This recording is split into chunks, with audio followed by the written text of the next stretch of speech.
This incident happened to me on St. Patrick's Day of 2020. To give a bit of context for later on in the story, I'm relatively short, only 5'2", not that strong, and of Mexican descent. Back in my freshman year of high school, I met a guy who, we'll call him Brick, was really sweet and always had a gentle heart for me and my group of friends. He was tall, about 6'2", was fair-skinned, and had thick curly blonde hair. The dude was the best person I could have had as a friend. Our group of friends all knew he had an almost obsessive crush on me, given the fact that he wouldn't let me out of his sight and would lavish me in gifts every chance he got. He only stopped when I started dating my current boyfriend in the beginning of 10th grade, Sonny. Brick backed off, but he still would flirt with me and give me extremely long and uncomfortable hugs, but I was blind to all of this. That and he backed off because my boyfriend is on the chubby side and knew how to handle guns since he was a kid. Everything was fine until Brick opened up to me about his home life. Apparently his parents were verbally and mentally abusive to him. He wanted to sneak out of his house and find a place on his own when he turned 18. Of course, me and my friends were shocked and helped him out the best that we can to move out. We found him a place to stay and offered up money and food to help him, but he declined. As soon as his 18th birthday came, he said that he would leave that day, but later on we all found out that he never left. He told me it was because he'd only stayed for financial purposes and he would just take the abuse, I guess. This was the first sign of something changing him into another person unlike himself. He slowly started to become more angry, depressive, and reclusive to our friend group. Rightfully, we all wanted to check up on him, but the only person he wanted to talk to was me. He ranted to me about how much of a terrible world this was, how the abuse was affecting his brain, and how he was thinking of ending his own life. I not only sent him numerous phone numbers on abuse hotlines and adult protective services, but the next day I took him to a counselor at a high school to talk about the situation.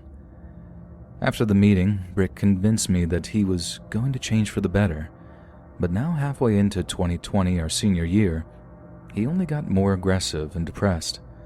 I even told him that he was a legal adult that can get away from all of his pain and was even offering him to move in with me and my family, but he also declined and wanted to stay with his abusive parents. Quarantine finally broke his mental state, and the night of St. Patrick's Day he snapped. He was messaging me about his life and how cruel it was and horrible, how he wanted to end his own life because he couldn't stand being away from me. Now personally, I've dealt with these kind of thoughts and actions in the past and have recovered from it, and he knew I turned a new leaf from it. But in a frenzy of text he typed, "Why don't we just end our lives together? We could go out and have the time of our lives and go into the woods and just end it all." It made me break down, and I called Sonny about what Brick was saying to me, and he was furious and hung up to now message him. Brick kept messaging me, "You're worthless, but I am too. It's not a big deal, no one loves us. We could die in each other's arms. Sonny doesn't love you, and he wants you dead too." Of course, I asked Sonny this, and he said Brick was just manipulating me into doing it with him. I finally messaged, "I won't do it. I went through these thoughts and it was torture. I'm not going to be dragged down with you." At the time, Sonny was messaging him in a furious message just saying, "What right do you have to say this to my girl?" Then Sonny sent me screenshots of what Brick really thought of doing to me, and seeing these words made me fear for my life. Brick's message simply said, "You know, I could just kill her, right? I know where she lives. She's so small and helpless. A small dark girl like her doesn't deserve to be in a white man's palace. All that hugging we did, I could just break her like a twig. I could take her out into the forest, chop her up, and nobody would miss her." After this, we both contacted the police and they went to his house. My boyfriend's last message to him was, "If you come anywhere near her, our families, or myself, I'll shoot you dead on the spot." Before this incident, I had never seen my boyfriend so furious and surprisingly scary like that, but it was for a good reason. We alerted our friend group not to message him, for he seriously needs help, and nobody had heard from him since April. In fact, his last message to us wasn't even a sorry. It was him explaining how he was happy to spend time with his family and how he looked forward to seeing me in college. We were both enrolling in the same community college. It makes me livid to know that he or his family didn't even say sorry, but I'm just so thankful that he's out of my life. To the viewers who are listening to this, please, whoever's being verbally, mentally, or physically abused, just get them help. Be aware of what happens behind closed doors. And Brick, if you ever see this, be glad I didn't use your real name. You become this sick monster that is a shell of my now closest ex-friend. I never want to see you again, and if you contact me, Sonny, or our family ever in person, expect danger to be brought to your face and a warning shot. Stay away.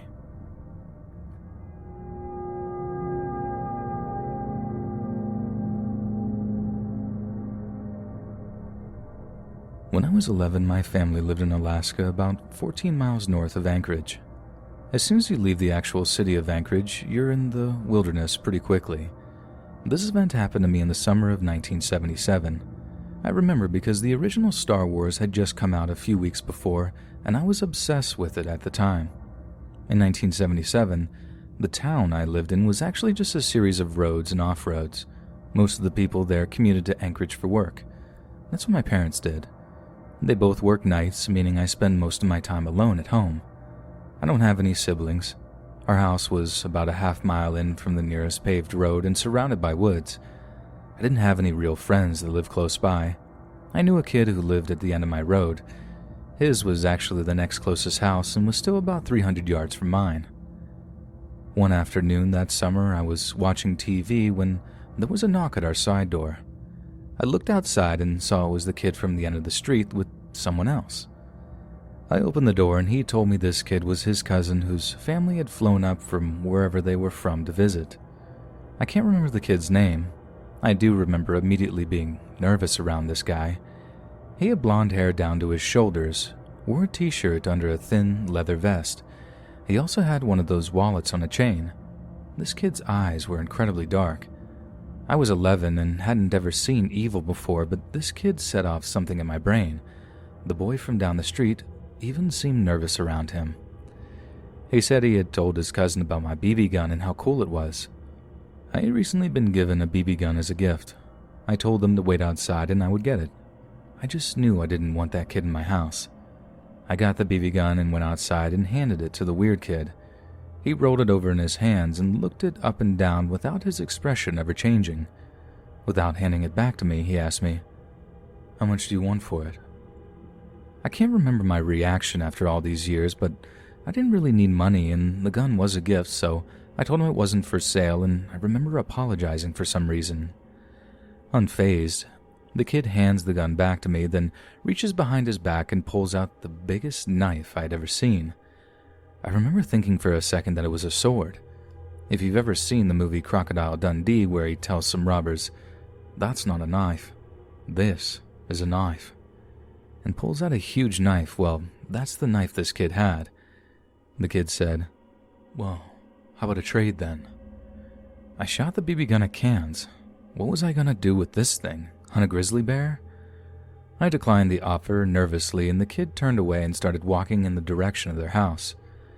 I went back inside and watched some more TV. About an hour later, there's another knock on the door. I go to our side window where I can see the door. I peek out and sure enough, it's that kid again. This time he was alone. The second time he knocked, it was louder. He called my name. I stayed quiet. He left the door and started walking around our house. My mother had a sunroom where she grew plants. It had large windows all along the wall. I saw him go to those windows, press his face against the glass and cup his eyes, trying to see deep into the house. I stayed out of sight. Luckily, there were no lights on and I had turned the TV off when I heard the knock. When he couldn't see anything, he continued around the house. He took out that huge knife and began tapping the butt of the handle along the outer wall as he circled. Then he started saying, "I know you're in there."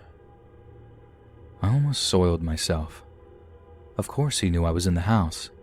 I was 11, home alone. How could I have left the house? Hop in the car and take off? Both our cars were gone anyway. I continued keeping low and quiet, hoping he might think I went to a friend's house somewhere else. How long could this psycho just circle the house? He was maybe 14. He'd get bored pretty quickly. No such luck. This kept up for about an hour. The tapping and his voice telling me to come out and that he had another trade for my gun. Screw that. I had gone all in on the I'm not home tactic, so I stayed quiet and made my way to the kitchen where our one telephone was. This was 1977. No cell phones, and our phone was attached to the wall in the kitchen. Luckily, it had a super long headset cord. I got it, stayed low to the floor, and called my mother at work. She took me seriously, but there was no way she could get home. My dad was in the Air Force, and they sure wouldn't let him skip out early to handle his son's crisis. I'd have to ride it out. The sun had gone down, and by that I mean it was barely peeking above the horizon. In the summer, the sun never went completely down in our area. The kid kept pacing around for another 30 minutes or so and then was suddenly gone. Not being an idiot in a horror movie, I just stayed down and quiet. Eventually my parents got home. I was still awake. They brushed it off as if to say, "See? Nothing to worry about." I never hung out with the kid down the street again, and I pretty much stayed inside the remainder of that summer. There was something wrong with that kid. Maybe it was in my head, or maybe he would have done something absolutely brutal to me, just for that BB gun.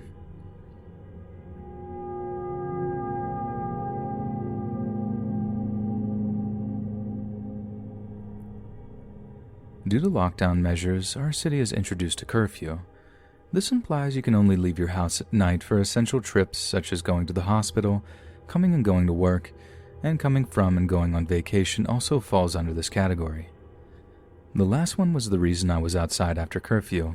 I had a vacation planned for months to Spain and had to take the 3 a.m. night bus to the airport.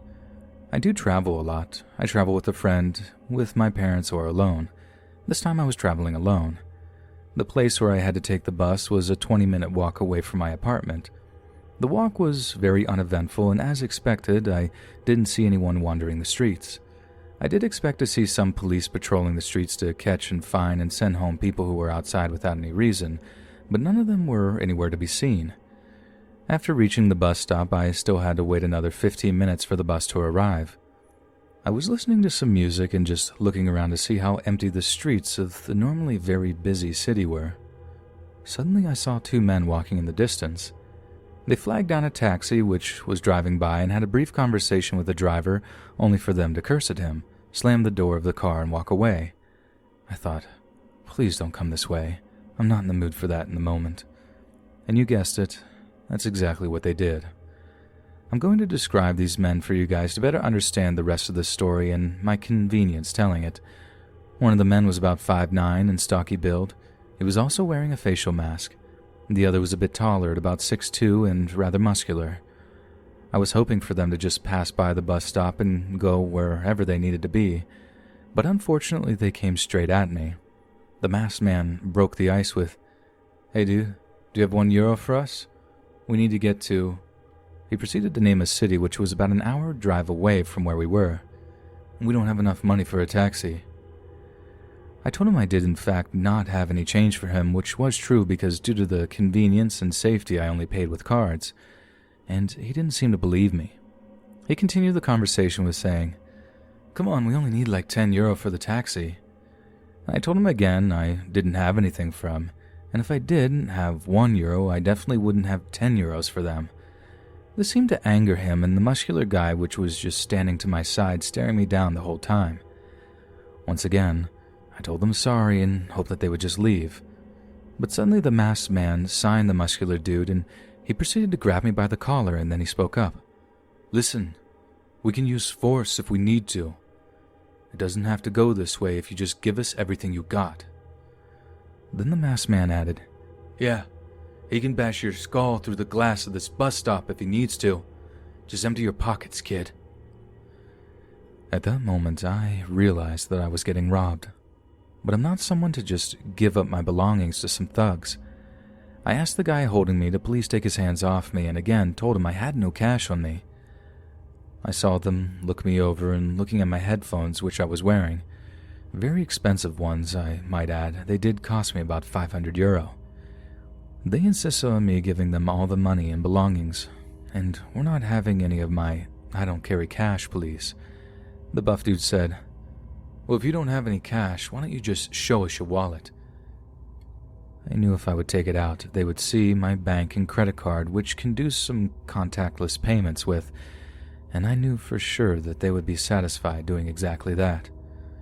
My suspicions were immediately confirmed when one of them asked by what bank I was with and what kind of cards I got.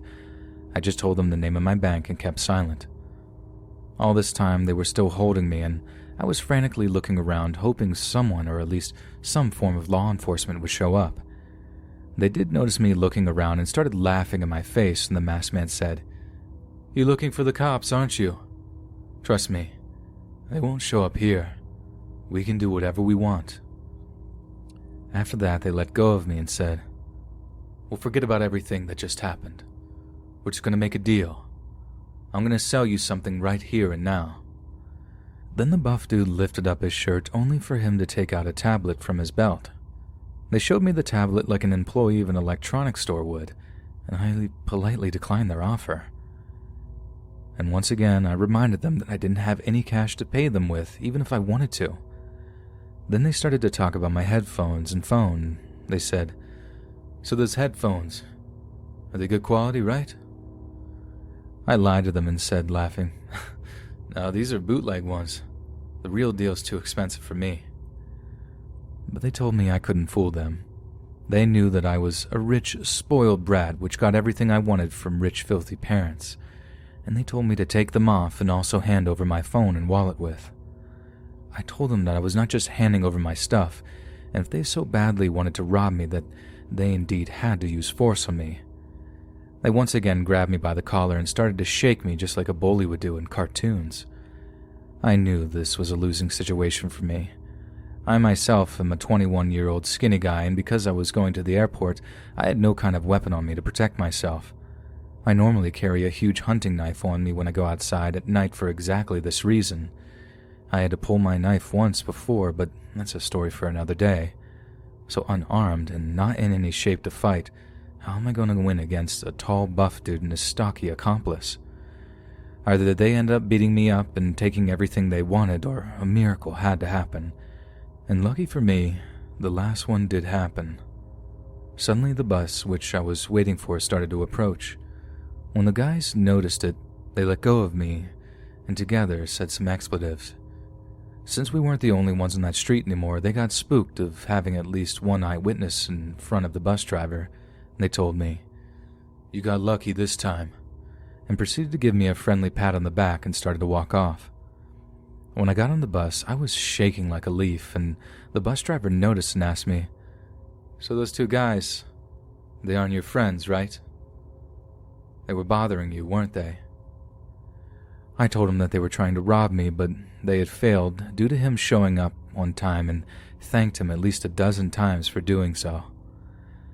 I didn't call the police after this to report this incident because, knowing how law enforcement works over here, they would just send over a unit to patrol the area where things went down for a couple of minutes, and that's that.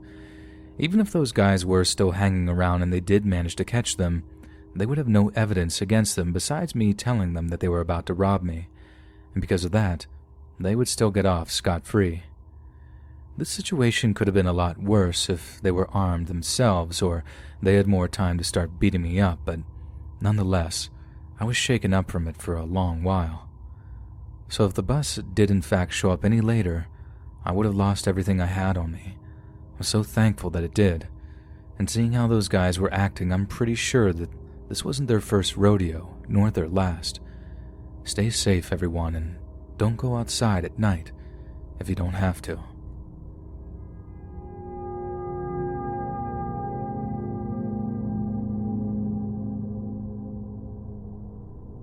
This probably started when I was about 6 to 8 years old. I come from a broken family.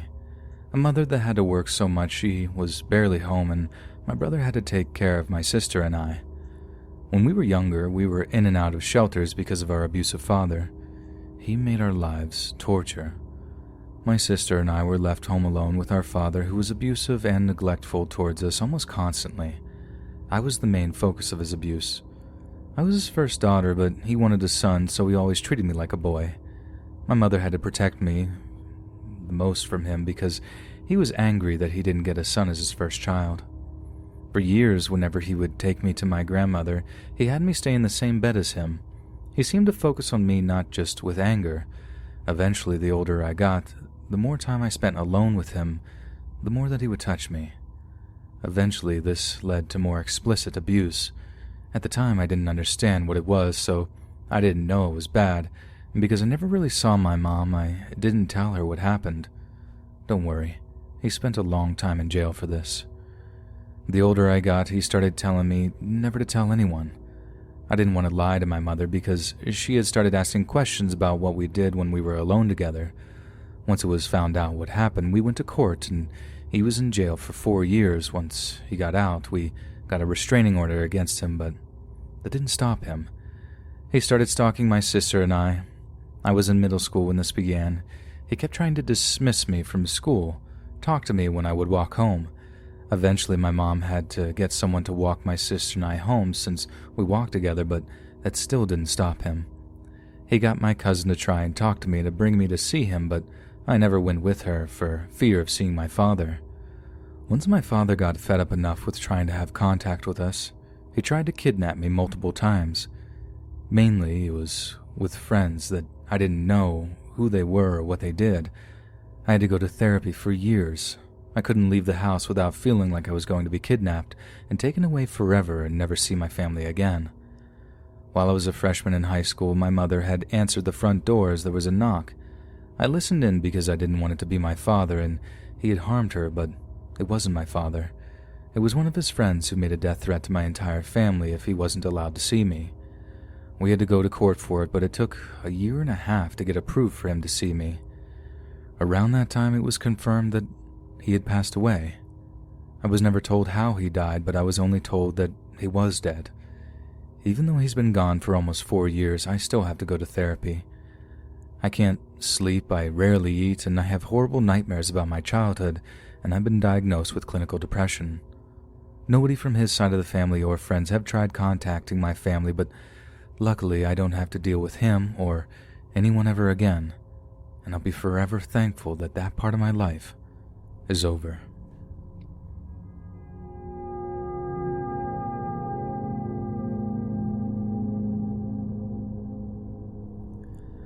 I'm a 29-year-old female, and this happened to me 11 years ago when I was 18 years old. I live in New Mexico and had just left for my first year of college. I had chosen to go to Highlands University, which is in Las Vegas, New Mexico. It all started when I met this guy in my art class. Back then I used to smoke, and this guy had asked me if I wanted to come to his dorm after class and smoke. I'll call him A. Stupidly, I said yes, so we get to A's dorm, start to talk, and are hanging out and smoking. There was 2 other guys in A's room. One of them I had somewhat known because he lived in my dorm building, and I had seen him around. I'll call him B. The other guy in the room I had never met or seen before. I'll call him F. So we're all just hanging out when A decides that we should all go on a drive to see the castle in the mountains. The mountains were only a 10-minute drive from the university. There's also a hot springs a lot of the college kids go to, and past there's also a castle which is actually an international boarding school now. So we all get in F's car and decide to go check it out. So we're driving, and a voice inside me tells not to go up to the mountain.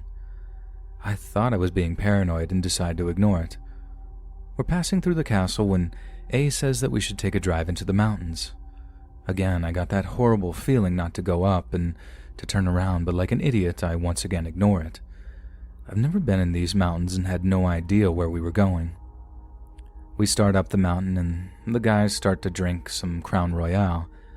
I've never really liked drinking, so I just have one shot. So we're driving pretty far into where we stopped seeing houses and we're just surrounded by forests. It was late October, and as we started reaching higher elevation, it started to snow. We pulled over and danced around in the snow, just having a good time. During this time, F had come up to me and told me if anyone was bothering me, he would mess them up. I got a really weird feeling from him and told him I didn't know what he was talking about. I told him that everything was fine and we're all just having fun. We decided to get back in the car and continue the drive further into the mountains.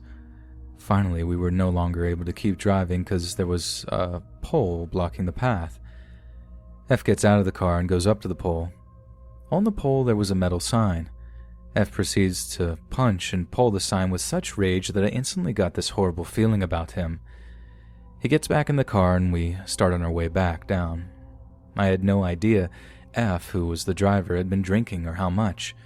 This guy was all over the road, and being that we were on a dirt road, it was lightly snowing, the road was pretty muddy, and we were drifting all over the place. I was so freaked out that when we made another stop, F had gotten out of the car and I told A to go and get the keys from F and drive us the rest of the way down the mountains. I'm sitting in the car with B, watching as A goes to talk with F. I start to get out of the car and walk towards them when, out of nowhere, F pulls out a black baton, like the ones police use, and hits A hard across the face. A does nothing, just starts to cry. My stomach instantly drops and I realize what a horrible situation I'm in. There's no one around. We're in the middle of the woods and this guy just went from 0 to 60 and turned into a complete psycho. On top of that, A isn't defending himself and B was a tiny guy, even smaller than me, so I just knew that they weren't going to stand up to him. As this all goes through my head, I start to hyperventilate and panic. I didn't know what to do, so I just started saying, "No, no, no," as I walk away from the car.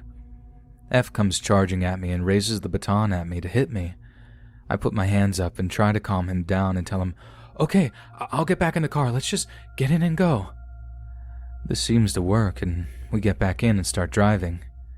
There's still nobody and nothing around, and F is just hauling it all over the road. I thought I really was about to die then and there. I had no idea what F was going to do to us. I've always had strong men in my life, and I couldn't believe A and B were acting like defenseless little girls. Like me. This whole time driving, F is screaming at the top of his lungs at us in the car and taking his rage out mostly on me. I'm sitting in the back with B, so F is turned around yelling at me, not even looking at the road. It's honestly a miracle we didn't crash. I'm trying to talk him down, but it's not working. This dude is literally turned into Jekyll and Hyde. I tried using my cell phone to call the cops, but we were so far in that I had no service. Great. So many thoughts were racing through my head. I started talking to God silently because I really thought that I was about to die. I started praying, asking God to help my mom find my body up here in the mountains and help her find F, the person who will be responsible for my death. I start to think the next time he stops the car, I'll just make a run for it, even if there's nothing around. It was snowing and cold, but I would rather freeze than stay in this car. I'll run into the woods and hide there till F gives up looking for me, then make my way down the road till I hopefully run into something or someone. My heart was pounding so hard the whole time. As we were driving, there was a man on the side of the road taking pictures of the forest. I pressed my face up against the window so that maybe he would see me and the terror on my face and know something was wrong and get help. We were driving so fast, and fortunately he never got the chance to even see me. All of a sudden, F slams on the brakes and starts to get out of the car saying he was going to beat up B, and came to the door where B was sitting beside me. I had no idea what he was about to do, and I was terrified. As I'm watching, I see far up the road, there was a house and a car was pulling out and started driving the opposite way of us.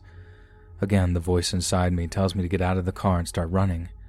I was so scared I grabbed my purse, opened the door, and made a run for it. Have you ever had a dream where you can barely run even though you really want to? Or a scary movie where the girl is barely running from the killer and you're yelling for her to run faster? Well, that was me. I don't know if it was because of all the adrenaline or I was scared what F would do to me if he caught me, but I wasn't really running, more of dragging my body and forcing myself to move. It was truly like a horror movie. I'm screaming and waving my hands trying to get the car's attention. The car doesn't seem to see me and keeps driving. I make it to the house where the car came from and burst onto the property. There was about 5 dogs guarding the house barking at me viciously, but I didn't care. I ran onto the porch and started banging on the door. Luckily, as I looked around, all the dogs were tied up. I keep banging, but no one was answering. There was nobody home. As I'm freaking out thinking what I should do next, F comes driving up in front of the house and stops the car. My heart sinks. I start pacing and panicking. A opens the door, still crying, and starts to get out of the car, telling me to get back in. In my head, I'm thinking, no way, you're insane. I'm not getting back in. You'll have to drag me from this porch. I yell at him no and start freaking out, knowing that they will have to force me to get back in, and who knows what F will do to me. As A has his leg out of the door about to come get me, the car that had driven down the road had turned around and pulled up to the house. At the sight of the car, F takes off. A falls out of the car, crashes to the ground and is nearly ran over by the psycho.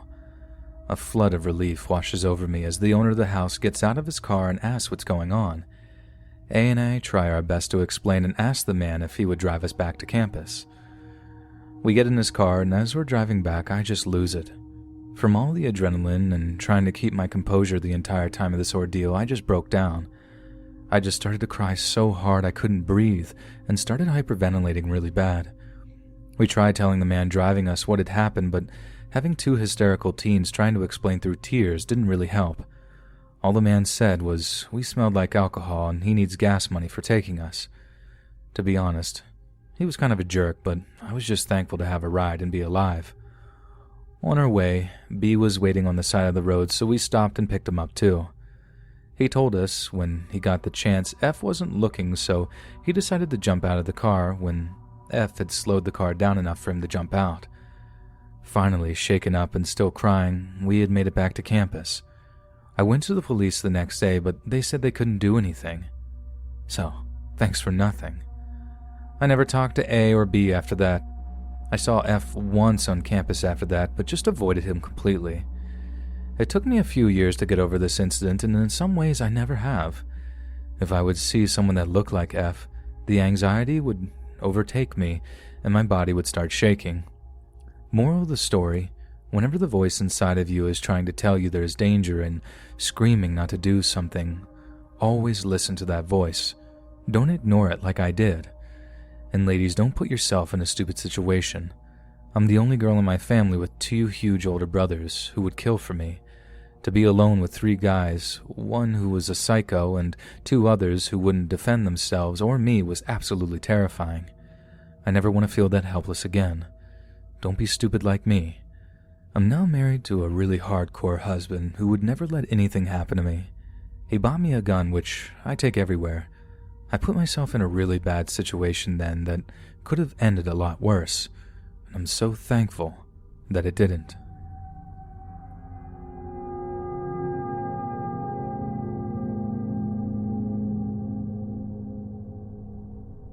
I believe I know what happens when you die. On March 16, 2015, I was released from prison for the last time. It's what everybody called 12/12. And if you've been to prison or jail, you know what this means. But for everybody who had never been or know anyone that's been, it's when you finish everything. No more probation or parole. No more being on a run when you don't follow the rules or decide to get high or just stop reporting it to your parole officer. 12/12 means that you're a 100% free man. Free to do anything you want to do and go anywhere you want to go. You're literally reborn again. If you've ever gotten your freedom taken away, you'll understand my next statement.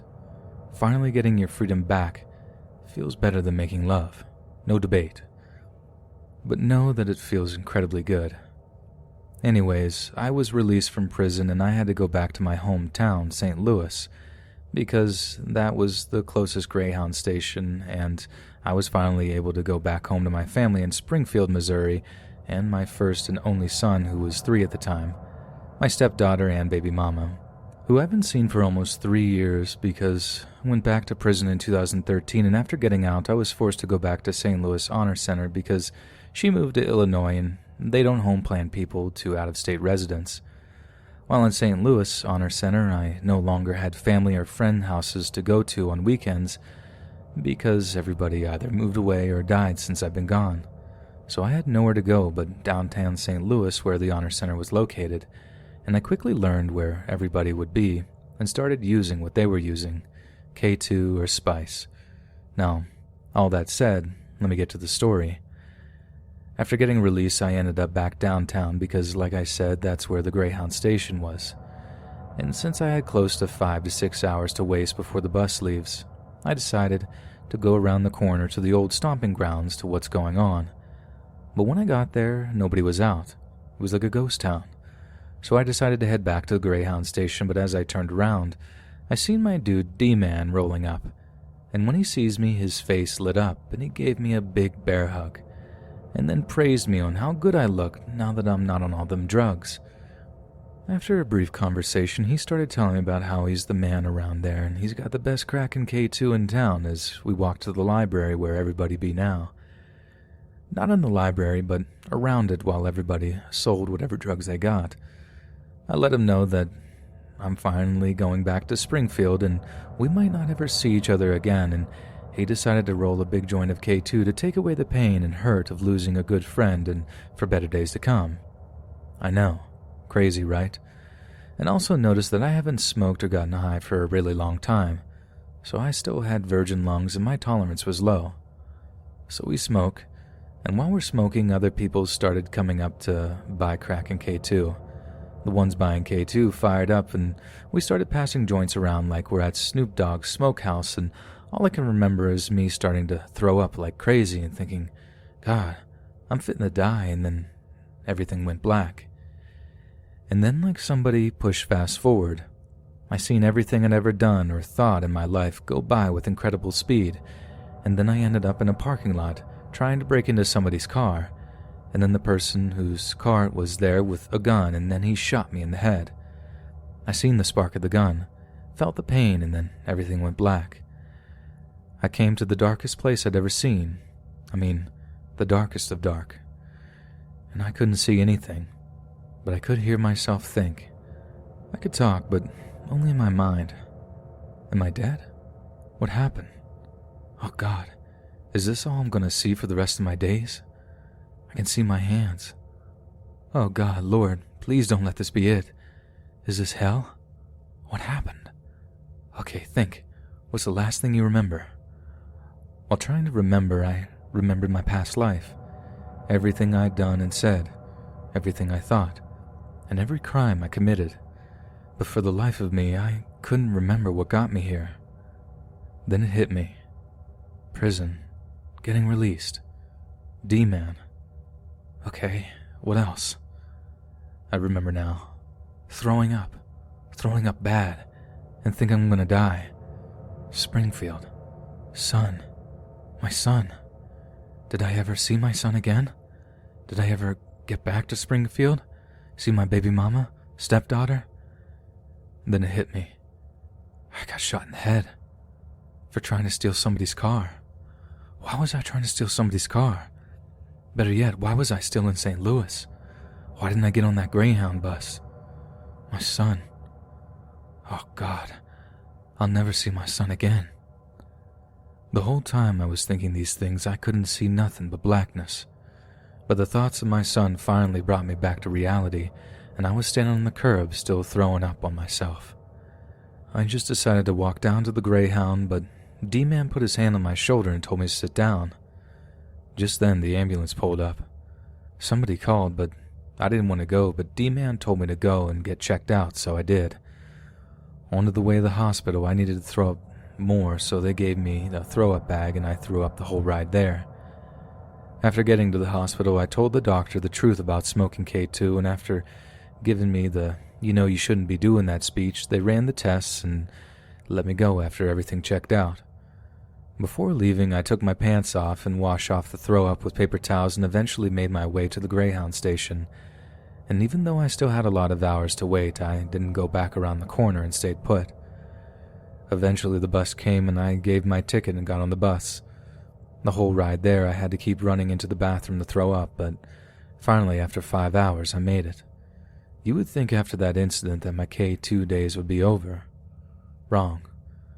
But something really scary finally happened that made me stop for good, and now you can't pay me to smoke that. Let me know if you want to hear what happened, and until then, have any of you ever seen your life flash before your eyes in darkness?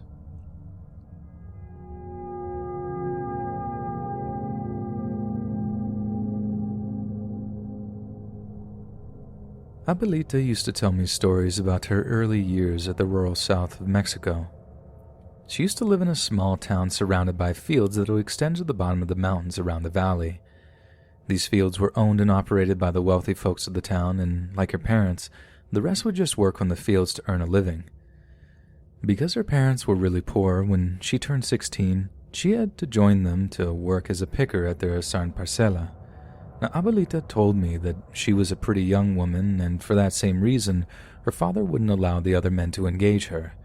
Anytime one of them would try to get near her, her father would just walk toward her in his menacing face.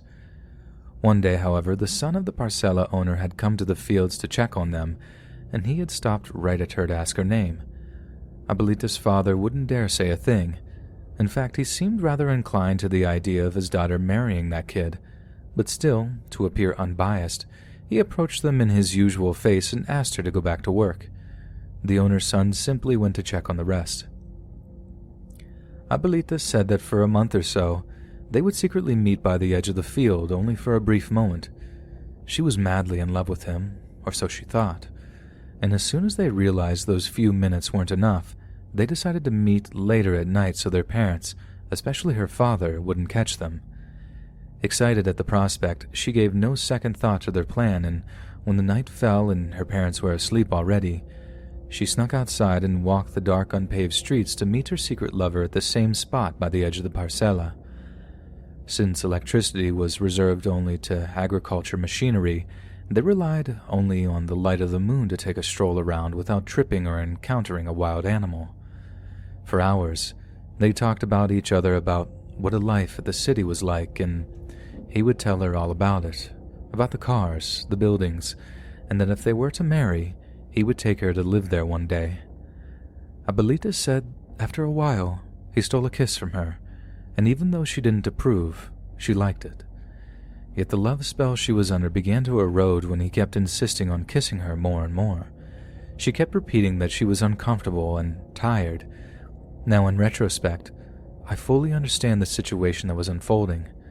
Abuelita was raised as a hardcore Catholic, and such event was simply not meant to happen in such a manner, at least in her own beliefs. Besides, her parents would be livid had they found out what had happened, even if they were rooting for such a relationship. So, she pushed him. He wouldn't stop insisting. Then, having no other option, she cried out loud in the hopes of some of the valedores, the nighttime guards of the field, would listen to her pleas. It seemed that there was no one around, and they were, by then, too far away from town to be heard by her parents or the people living by the outskirts. In desperation, Abuelita said she could only think of praying in her head. She prayed to the Guadalupana, to the saints, and to God. She prayed so much she even believed there would be a divine intervention, that the Virgin Mary would come herself to set her free from his arms. Yet there was no Virgin Mary, she would tell me. What happened next would haunt her forever. From within the fields, lights began to spring from the thin air. The scene appeared as if people with torches were approaching them, thousands of them. The owner's son turned around and stopped forcing onto her, afraid of what they were seeing. Soon the lights caught up to where they were lying. They saw them. Those weren't torchlights. There were thousands of men and women and kids, all burning in yellow flames. Their flesh was intact, however, but their faces were those of sorrow and misery and fear. There was no eye contact. They simply walked by. They were speaking gibberish while holding their hands as if reciting the Lord's Prayer. Kids and adults alike, Abuelita said. When one of them walked just a couple of feet away, they felt the temperature go down rather than up, as if the fires were ice cold. The owner's son was in shock. He couldn't move, say, or do anything. Abuelita, on the other hand, kept praying, now with her eyes closed. She said she knew exactly who these folks were. The souls of purgatory, she told me. They saved me from, they saved me from Mijo. Their fire was to purify themselves to be worthy of heaven, but it didn't matter, because that night they were there for me.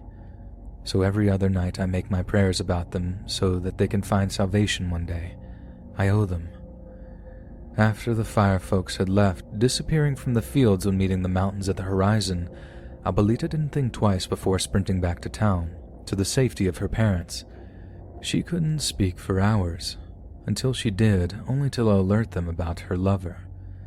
They found him the next day. His hair was gray, and his sight seemed lost.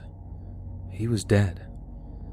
Abuelita said he passed away from fear, but I believe he might have simply been in shock too long and died from exposure. Either way, he was no longer among the living. She pondered upon if he had made it into purgatory or gone straight into the other, worse option. And if the former, was he going to wander the fields in case some other victim cried for divine intervention? I know, not the most orthodox thing to wonder, but that's just how she was, and I can't blame her. So that's her story. I know it's a little bit short, but she had many others from that rural town. She said that there's something about living so far from the bigger cities that entice the paranormal to spawn.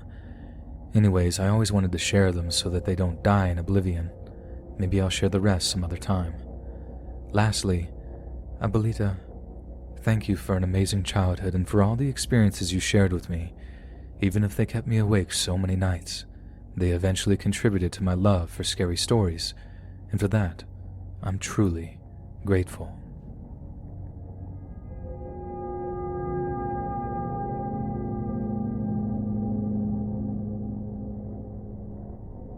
This is a true paranormal story of the home I lived in from 13 years old.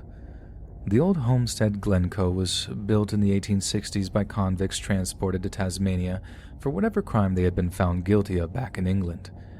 It was a huge old place, big enough that we, a family of 8, only used one half of it. The other half was blocked off and used for storage and the like. No one had lived in the old homestead for a quarter of a century before we moved in. It wasn't in the best of condition as a result, but Dad, as a builder and a stonemason, he did what needed to be done. But we all knew we weren't alone in that old house. We had guests, or perhaps they considered us the guests since they were there long before we moved in. At first, we laughed about Glencoe being haunted, making light of it and treating it as a bit of a joke. Yet we all knew it was very real, even if we didn't want to take it seriously. Glencoe had 4 resident ghostly beings that we knew of. The first 3 was a man called George, a woman called Matilda, and a young girl about 7 years of age we'll call Amelia. I'll talk about the 4th shortly. We assumed George, Matilda, and Amelia were the family who built the house. The graves of the original owners were on the property not far from the home. We didn't experience so many things often seen in claimed ghost videos. There were no slamming doors, no flickering lights, no moving curtains or any of the other things so often shown in ghost videos today. Only occasionally did we hear knocking within the walls. Even then, it was only in one area of the house, an old sunroom. We did, however, hear strange noises like footsteps and often felt as if someone or something was watching. Things moved on their own or went missing, only to turn up in the most unusual places. About 6 months after we moved in, George, Matilda, and Amelia decided to make themselves known. They weren't just ghostly faces peeking around corners either. They were full-bodied appearances standing in the hall or lounge or by the kitchen door. The child Amelia was often seen running around the house as if playing. All were always in 19th century clothing, and George, who we and visitors saw the most, always had his black top hat on. Yet the house never had a bad feeling about it. To the contrary, there was a friendly warmth within that house. Of course, that doesn't mean the ghosts didn't scare the bejesus out of us and visitors when they decided to appear. We grew used to living with them, however, and lived there for more than a decade. In all that time, George, Matilda, and Amelia never felt hostile. Rather, they seemed to be more curious than anything else and seemed happy to have us living there with them. It made it hard to have guests, though. More than one person entered that house only to run out and refuse to ever enter it again. Many a skeptic also left our house completely converted into a believer. The 4th entity was a different matter entirely. I say entity because I don't know what the 4th was. It was not the same as the other 3, and it was not friendly. While Matilda, George, and Amelia would appear where and whenever they pleased throughout the house, the 4th seemed to be confined to one particular room, a bedroom shared by my older sister and I. We called this entity thing. Whoever or what it was, I still don't know, but thing was utterly terrifying. And all the time we lived at Glencoe, no one ever saw thing, yet we knew it was there. Even during the day, with the sun streaming through the large window chasing all the shadows out, that one room was a bad place. Whatever inhabited the room was something no one wanted anything to do with. The nights are worse. It seems strange to say a ghost or other entity breathes.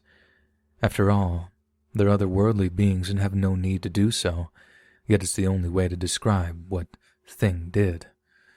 Lying in bed at night, my sister and I could hear thing's heavy breathing as it literally filled the room. It sounded as if though it had been running. Unseen eyes bored into us as we lay in bed, trying very hard to pretend it was nothing more than our imaginations. We could pretend all we liked, however. There was no doubt whatsoever thing existed in that particular room and had no intention of going anywhere. It also seems weird to say something we never saw was far scarier than the actual ghostly apparitions of George, Matilda, and Amelia, but it was. We could live with George, Matilda, and Amelia. They meant no harm, and had no problem with us living in the house with them. That didn't mean they liked everyone who came into the house, though. One time, George seemed to take exception to a group who came to visit. He appeared right in front of the man and his two friends, telling them to get out. The man actually walked through George, he was so close to them. The group let out terrified screams racing from the house and refusing to ever enter it again. Yet George and his family seemed to like us, and we never felt any hostility from them. The sounds of ghostly parties in the living room, the things going missing, the other weird sounds and strange occurrences in the house weren't bad. After living there for a while, we got used to it. But no one ever got used to thing. Who or whatever inhabited that bedroom was utterly terrifying and came from hell itself, and that we were sure. One didn't have to see or even hear it to know that. One could just feel it the moment one entered that room. What was it? Another ghost? Who, unlike George, Matilda, and Amelia, was angry for some reason? Perhaps his life was cut short somehow and he resented it. Perhaps he was an evil bugger even in life and remained that way in death. Or maybe thing was something else entirely. A demon, perhaps. One time my brother and his friend decided to use a Ouija board to find out. They claimed to have contacted a convict spirit who called himself Rabbit. What he'd done back in England to end up a convict transported to Tasmania was never discovered, but he was apparently hung on the property for murdering somebody. My brother and his friend were only young at the time they contacted Rabbit. It was never ascertained if their claims were true or if it was something they'd simply made up, although my brother to this day insists it really happened. Was Rabbit the thing living in that room, angry because he'd been executed? Perhaps it was the person he murdered who was angry because he'd been killed. Even if the claims of my brother and his friend are true and they really did contact a spirit named Rabbit, I personally don't think Rabbit, or his victim for that matter, was the entity we called Thing. Whatever inhabited the bedroom was pure evil, and unlike George, Matilda, and Amelia, we were in no doubt Thing would do us harm if it could. Some nights it felt as if Thing was leaning right over me as I lay in bed, too scared to move. My sister had the same experiences, and so did others who spent a night in that room. One evening I walked into the bedroom and stopped as the hairs on my neck stood straight up as something gave a gruff chuckle. It was pure evil and felt as if though someone or something was right behind me, but when I got enough courage to turn, there was nothing there. I knew it was Thing. I'd heard that awful chuckle before during that night. A part of me wanted Thing to appear so I could see what it was. The bigger part of me, though, didn't want to know, fearing what I might see. I was about 18 at the time. I'm in my 40s now, but to this day remember the feel of Thing in that chuckle. Some years later, we discovered an 8-year-old girl died in that room after falling into the fireplace and sustaining severe burns. Was it the little blonde-haired ghost child we called Amelia? We never found out, but assumed it was. Was Thing somehow connected to that death? Who knows? I only know Thing lived in that room and was pure evil. We left Glencoe after Dad's sudden death in December of 1994.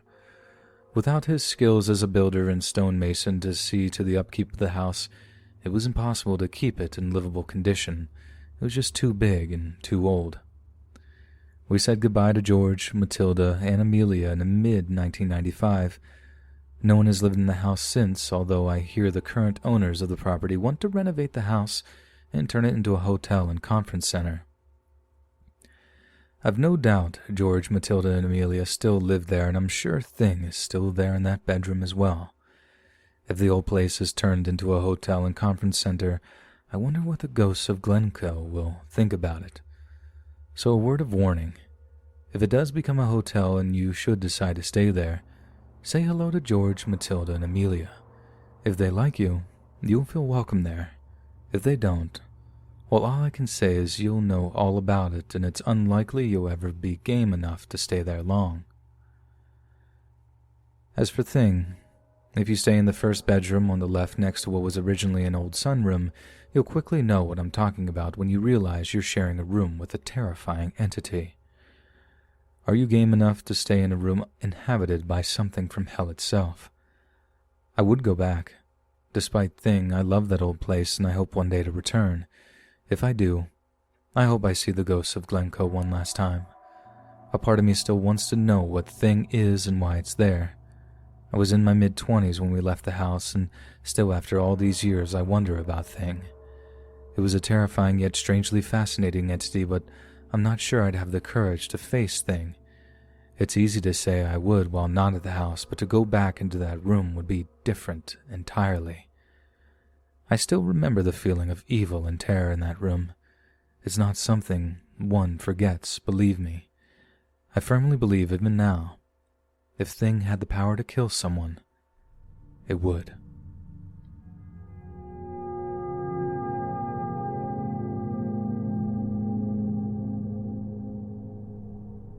This story came up when I was talking to my grandma about cattle mutilations. I was talking about a deer skin being found in the woods by some guy while he was camping, and my grandmother suddenly gasped. She then went on to tell me that when she was 26, she was home alone sleeping one day while my grandpa was at work and my mom was at school.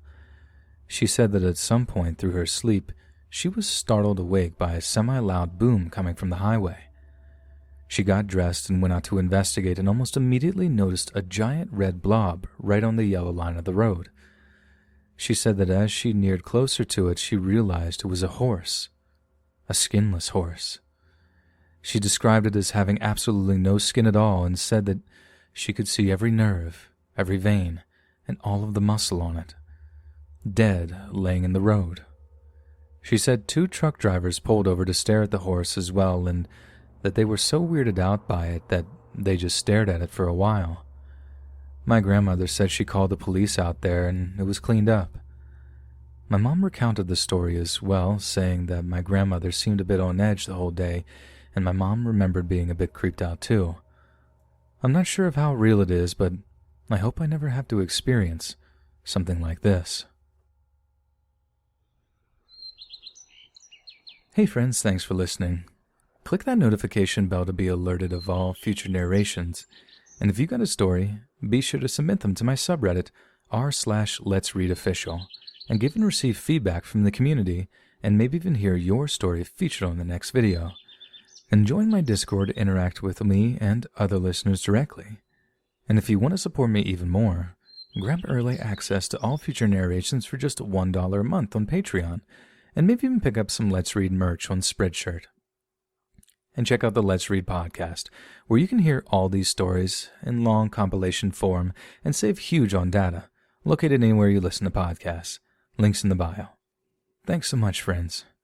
And remember, ghosts are just farts that never got smelt.